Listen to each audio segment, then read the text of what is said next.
here to support the energy conservation bill, sir. So this entire journey of the energy is a long drawn journey globally.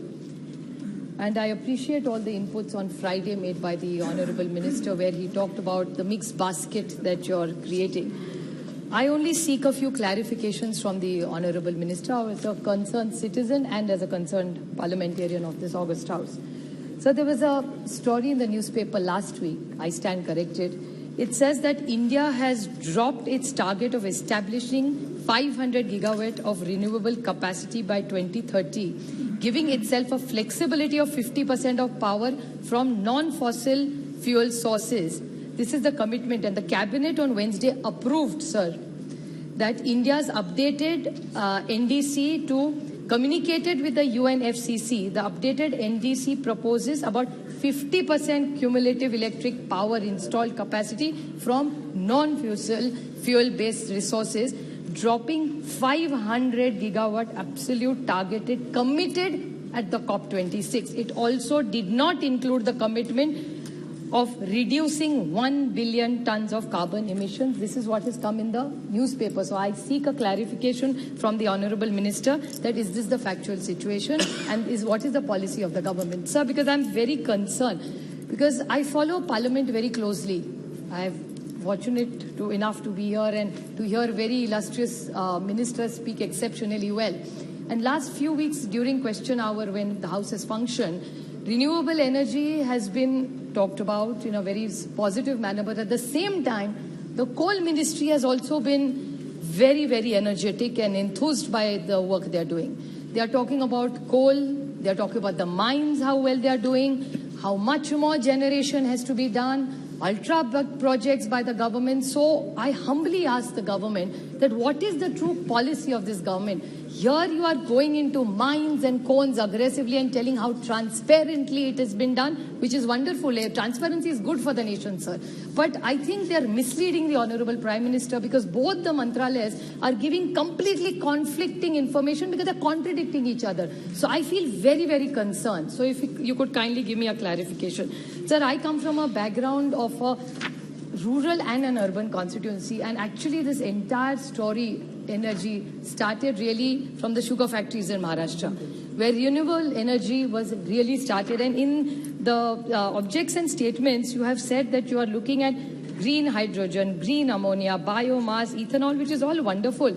I'll seek a clarification on biomass from my little knowledge about, I have very little knowledge on power, but I would like to seek a clarification that both biomass has seen a lot of NPAs in investment, that are lobbies globally, sir, for this kind of matter, is what magazines and information says. So what is the position of Government of India on biomass? Because you've talked about this, and somehow biomass has not delivered the superior results that we have seen, like in ethanol. So if you could kindly clarify in the larger interest of the nation.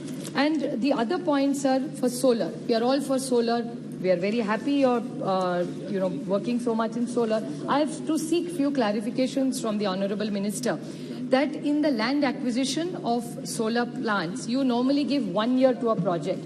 It takes 6 to 9 months to just acquire the land because it's thousands of acres that they need, that too directly from the farmer. It's so hard to do land acquisition. So why doesn't Government of India work closer with the states like we used to do for MIDCs? So why don't you use the MIDC model for land acquisition? This is just a suggestion to the government to improve the scheme. Because what happens is you give only 1 year or 18 months to the person who's doing, because in your own reply last week in Parliament, you have said that most of the renewable energy projects in this country are done by private sector.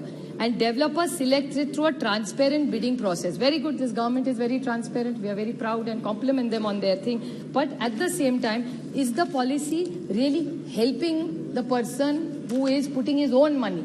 So land is a big challenge. So what intervention will the government do to make sure that the land government helps, like an MIDC, something similar? Is that possible? Second, during this COVID time, they have given a blanket extension to the windmills, which is a very good thing. Congratulations to the government. So because of the supply chain distribution, if in the renewable energies you have given it to the players, the investors of wind, why not do it same to the solars? They have also been similar. They are doing renewable energy. So why this step treatment given to solar? I mean, everybody should be treated. Everybody's been through challenges. So why does solar not get this? Same is my question to the Honorable Minister. Another big policy intervention which I'd like to ask the Honorable Minister. This government initially was doing a great job in all these bids. Now, in the last 6 to 8 months, you have changed a small policy, and this is purely from the newspapers. I can table wherever I've got this information from. When you get an L1, normally you give it to the L1. You all have started reverse bidding. Now, because of that, the viability becomes a big issue. Already he has delayed because of the land. And the last 6-8 months, most of these private developers, and the reason I'm saying private, because you yourself in your reply has said that all private people are only doing this business. So it's not that I'm speaking for some private agency. I'm going purely by the policy of the government and what has come in the question hour. So what is your stand on this? So will you, between this L1, then what's the point of L1 if you're doing reverse bidding? And the whole thing is the country is going to get affected, the consumer is going to get affected. So if you could clearly give me an answer on this policy thing. And what happens, sir, in this reverse bidding, I stand corrected, please correct me if I'm wrong. What happens if it doesn't work out for the private, it comes back to NTPs, which goes back to the government. So then private players will baar jaake kare, policy is more friendly. So why are you pushing people who want to work in India away because of this one policy which has only come in the last 8 months, sir? It wasn't there before. So my request is, if you could clarify, it will be in the larger interest of the nation and all the people who want to work with the government. Sir, 2-3 quick questions. Even Adirda talked about R&D. Now you're talking about hydrogen. In your very introductory speech, you spoke very well about green ammonia, green hydrogen, which has all sounded wonderful, very encouraging. But what is the R&D that this government is doing? From the information that I have from a reply given by you, the central assistant has consistently, in 18-19 was 4,414. In 19-20, it was 3,000. In 2021, 2,800. And 2022, it is 23-28. So it is continuously coming down. And your government has not reached a single target since it has come to power. People talked about GST. I won't go into that. I see you hinting at this. Just 2-3 very short points.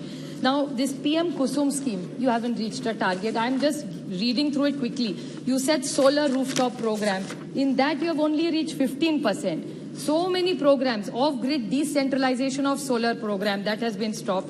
Bioenergy program, stopped. Small hydrogen program, stop.